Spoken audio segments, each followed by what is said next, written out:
My humble respect to Guru Mahan, Guru Viran Sivasankaran, Guru Viranyo, fellow Jnanis. I'm going to continue with Mahan's teachings on the 12th principle. We are already in part 9, which is telling you that why, there's a lot of, discussion on effort. The reason why is that many people start, many journey, whether it's studies or, reading of scriptures or attending satsangs or meditating or introspecting.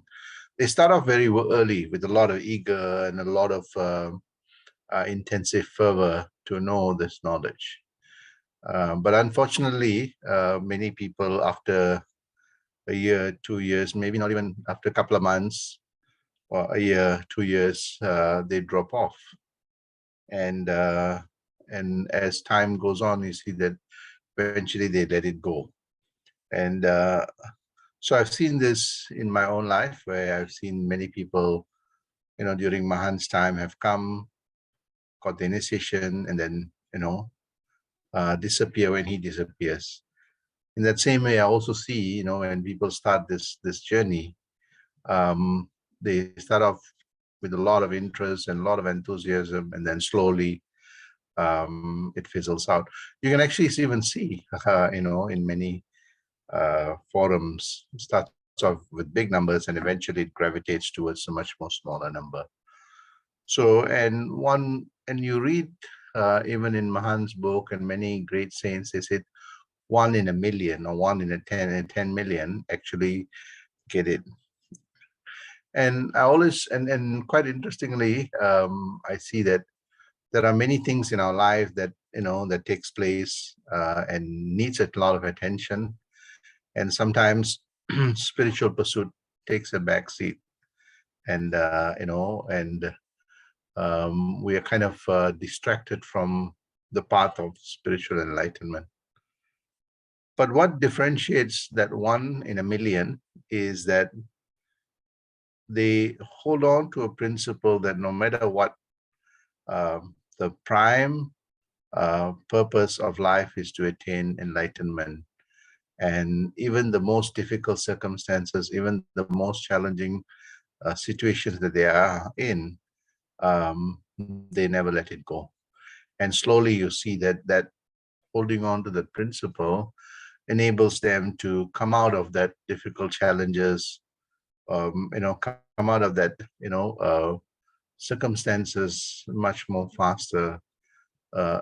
They acquire that ability to assimilate and integrate the challenging moments into, moments of or foundations for enlightened and progress and development. So we see this among, even in history, we see all the great saints, sages, the Mahatmas, and many of them have even scientists and mathematicians who have become great. If you go back and see in their lives, there were dark moments. So in the dark moments, they never, they had a principle that they never let go. The principle of, staying the course of the search for the truth. And Mahan in this chapter talks about why effort is really important. And many people ask him this question, Guru, why am I going through a difficult moment? Why is it I don't get it? Why is it that I can't feel the vibration? It comes and goes, right? Why is it I cannot get the everlasting universal vibration? And he always says that Unarvagavani, that means, anchor your mind to this divine vibration. And you will see this is what I wrote this morning in the message, that how do we essentially anchor our mind to this universal vibration and stay connected always without, being decoupled from it, being distracted, having no time for that unification. So in this, Swamiji speaks about how we all go through this stages of evolution. Even he went through that stages of challenges, giving up his profession, doing very severe austerity to discover the truth. But, that the qualities that he acquired uh, gives us examples of what it takes to essentially attain that harmonious, enlightened living. Like anything else, one needs to work really hard and sustain it. So in this, I speak about this evolution that we go through, of this harmonious life. After all, what's enlightenment? Enlightenment doesn't mean that, one ascends to the heavens, but essentially enlightenment is essentially to reverberate in that harmonious vibration that is divine, that is imprinted in all of us by the divinity that is the creator of this universe, that we are part of that creation, and a part of that harmony or the symphony of the Bhagavan's Gita is reverberating in us. Somehow, the divine vibration of the Bhagavan's Gita, or Unarvu, as Swamiji calls it, is kind of, surrounded, or kind of, the tone of it is submerged by all these material tones that we are engaged, that it just sometimes, you don't feel that vibration. We get all the other material vibrations with all its limitations and all its blemishes. And that's what is imprinted in our lives. We go through these challenges, but Swamiji shows a way how to cut through that and touch that chord, which is divine, that everything else is, kind of submerging it. And the moment you touch that chord, you get the vibration, and that divine kind of, sense of oneness. You see that everything dissipates. Very similar to when the sun comes out, the dew on the leaves starts evaporating. In that same way, as we go deeper and deeper, we see that all this frivolous thoughts, the thoughts that make us limited, everything starts dissipating. And when that starts dissipating, we see that we move up this curve, that we become more and more harmonious. And one who puts in that effort intensively, within a relatively short period of time, can attain that harmonious state. Swamiji says within 10 years, one should attain it. Right? So here we show that every day, if you are focused on being conscious and mindfulness of improving everything that you do, slowly, I put some percentage here, but within 4 to 5 years, but most people take about 10 years to really understand this. So I talk about, there are different phases that we go through in our spiritual journey. And I won't go into detail. What I call phase one, where when we first start, we will go through many issues, meditation, lack of, consistency, and a whole range of things. But there are solutions to this, and I show how the issues could be overcome if we practice this, allocating time, not giving excuses, reading, reflecting. So this is stage one that all of us go through. In my 42 years journey of this meditation, this is what I have documented. And this is what you see. Swamiji also talks about these challenges that we go through, but there are ways that we can overcome. I won't go into detail. It's in the previous satsang. This is stage one, phase one. And those who are just started should be very conscious of this. The second phase is actually, after a year or two, and you see that if you pass that stage, almost, from 1% of harmonious, 1% of your life, which is harmonious, and 99% is all chaotic. You see that starts improving, almost now 20%. Again, we see that, sometimes complacency sets in, we get busyness and, all those things, but that stalls you. And again, how do we overcome this? And I give you some, steps here, how to really keep to that path, right? And the same thing, okay, you pass that. Similarly, as you continue to improve, you see that your level of harmoniousness, the level of serenity, the peacefulness in your mind starts increasing. within 2 years, you see that almost more than half of your things are still chaotic, but nevertheless, you still are fairly harmonious. But the challenge most people have is that, the lack of consistency, they get busy, and so on. But we see that, then they stop meditating, take things for granted and things slip back. I've seen this in many, many disciples and meditators.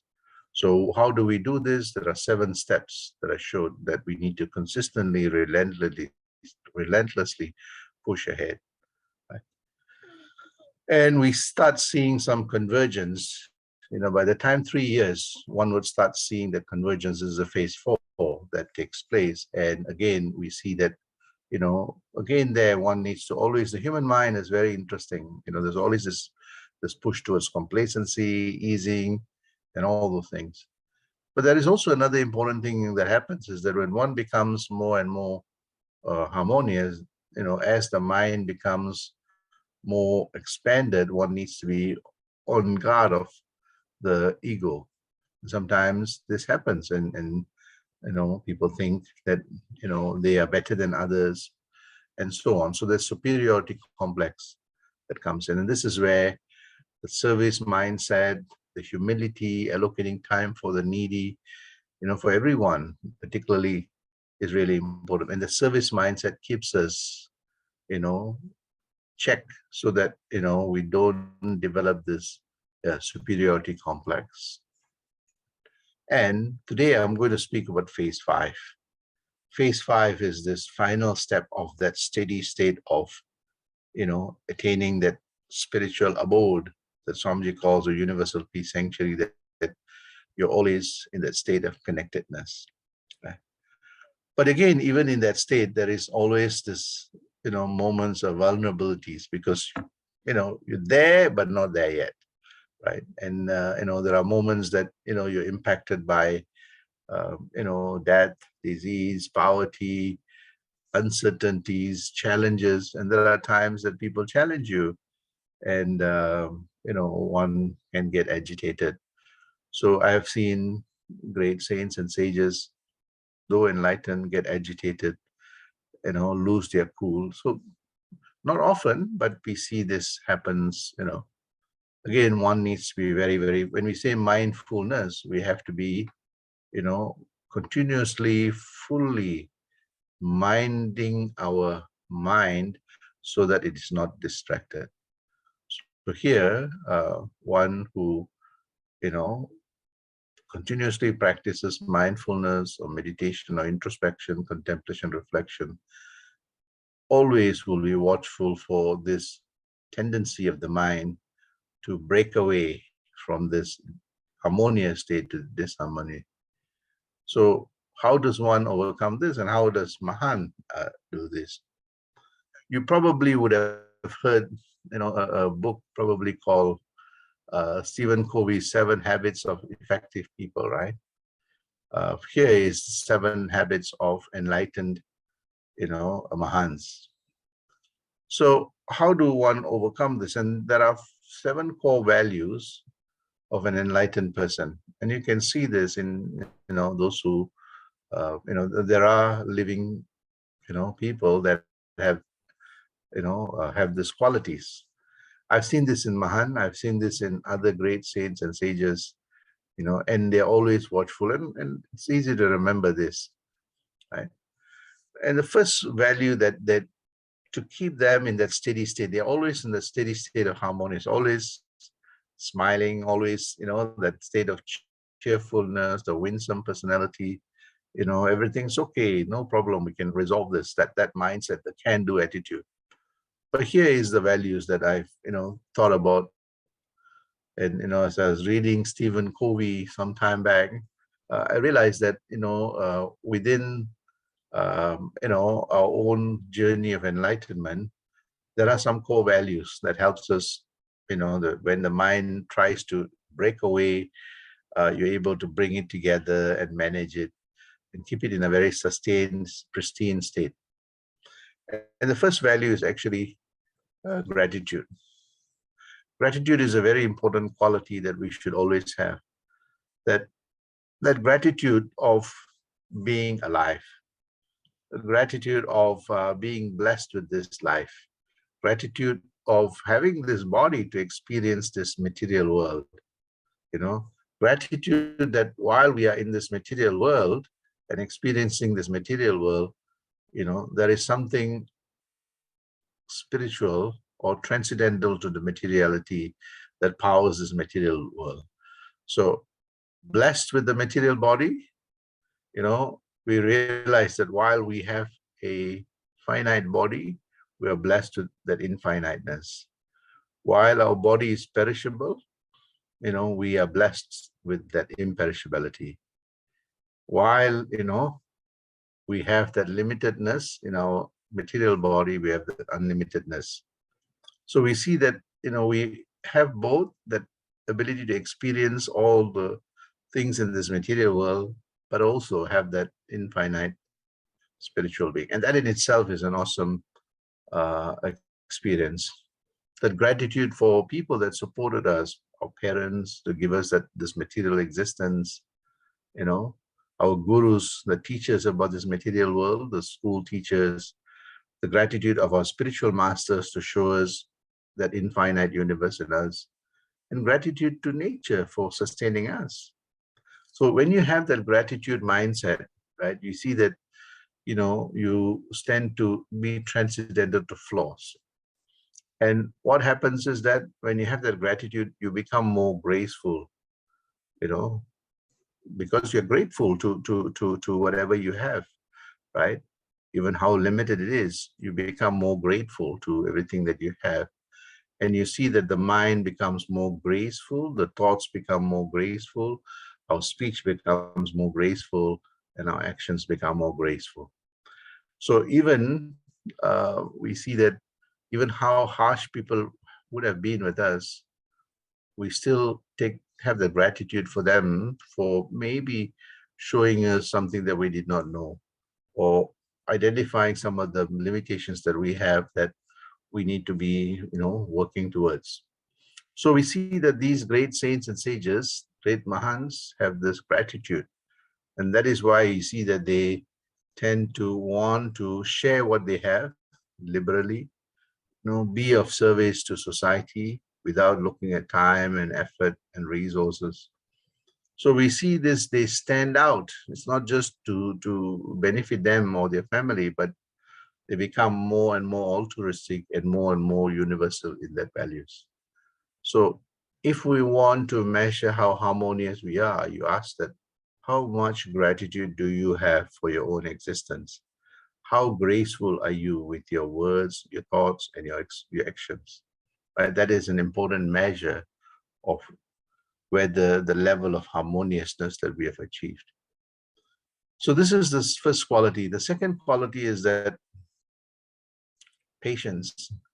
How much do we cultivate patience in everything that we do? Are we calm and cool? Or are we just kind of rushing and doing things, very impatient, very erratic, very reactive, and so on. So you see that among great saints and sages, you would have probably seen how, Shaolin masters or the great gurus have been very patient.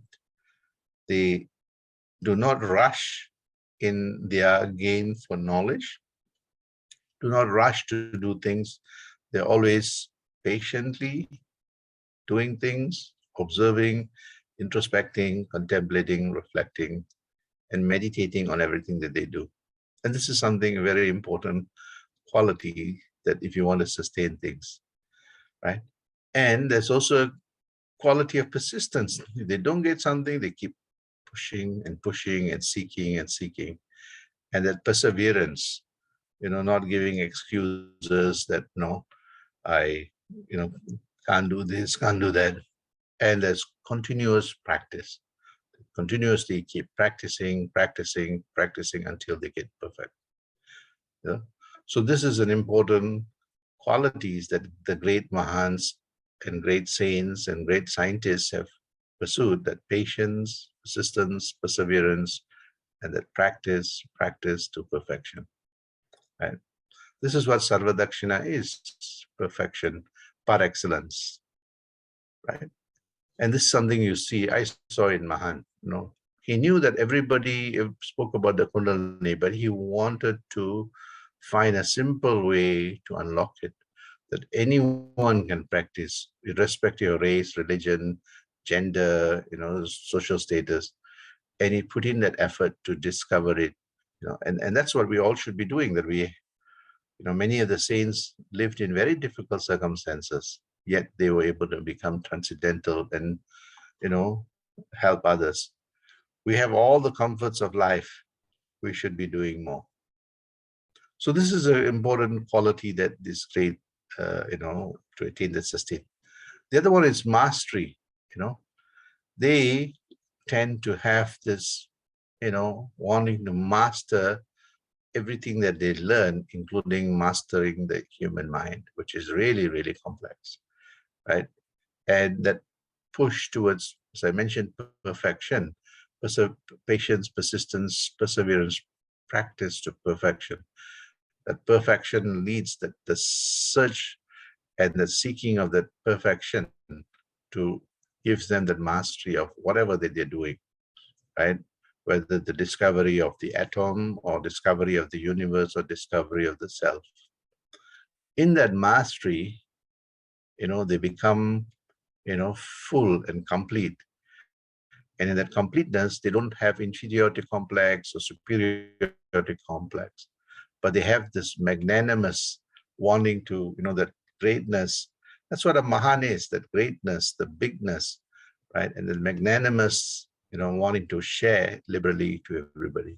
And this is something that we see that, these great people have. And with that mastery and that magnanimousness, they become aware of the power within themselves. They realize that, the power is not outside. The power is within themselves. So the awareness of that self, that which is silent, that which is expanded, that which gives liberation and the finality. So the awareness that universal divine force, which is infinite, is the closest to us, is within us. And that awareness of that self gives them that, oneness, that universal outlook. The fifth one is that because of that knowing that they are part of everything, there's a sense of humility. And that comes because of the gratitude, the sense that nothing belongs to us, everything belongs to the Creator, the universal identity, and we are part and parcel of that. And if that's the case, that everybody is imprinted with this divinity. So where is this inferiority or superiority complex? You become humble. There's a sense of humility. There's a sense of, graciousness, that completely transforms our personality. The next one is that when all this happens, when the 5 qualities happens, the mind becomes flexible, agile.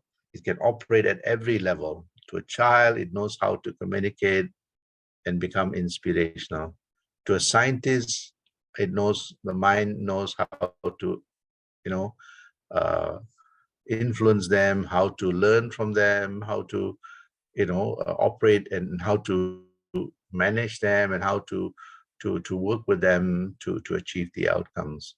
So the mind, similarly with, politicians, with anyone, including nature, the mind is able to become amiable, adaptable, agile to everybody and every circumstances, including during Sugha and Dukkha times.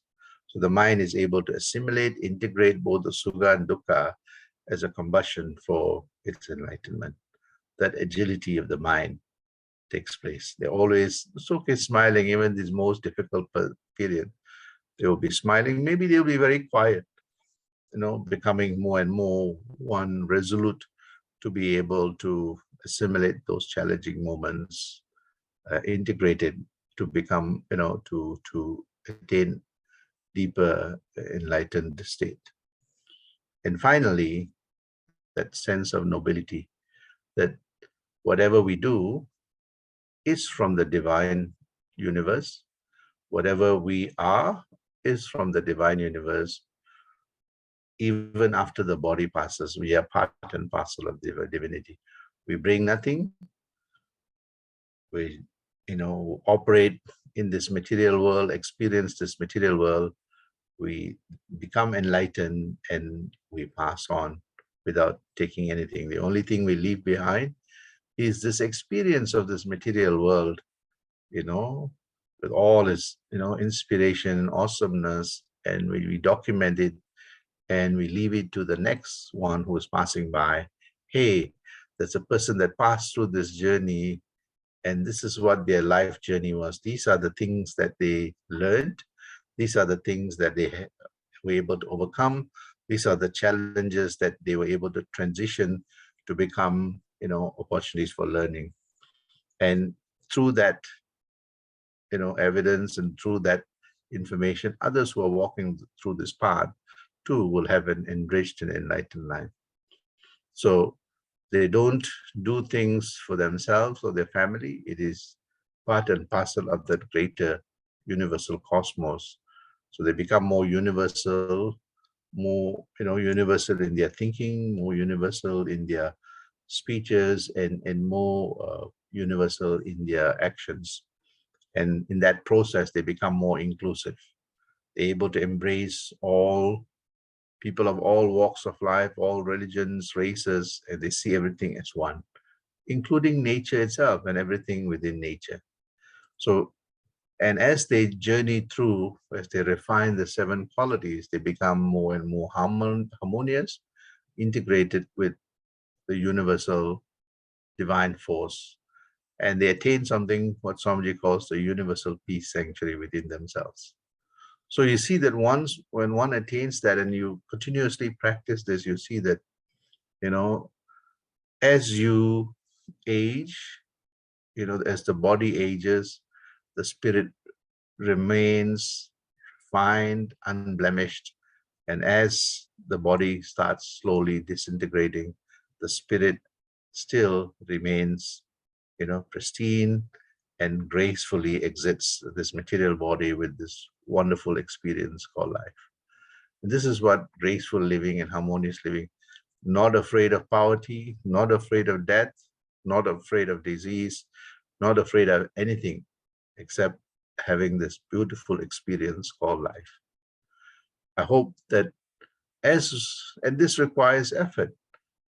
Every moment sometimes we tend to slip back and we lose this qualities. And when we lose these qualities, we start panicking, we start, the mind becomes more and more shrunken. So this 7 core values, or what I call the GP Mahan's values, continuously reminds us to stay the course, not be, decoupled from it, not give excuses. And you see that as we do this, everything becomes integrated as that one continuum of that universal identity that is imprinted in all of us. With that, I will stop. Sandosham.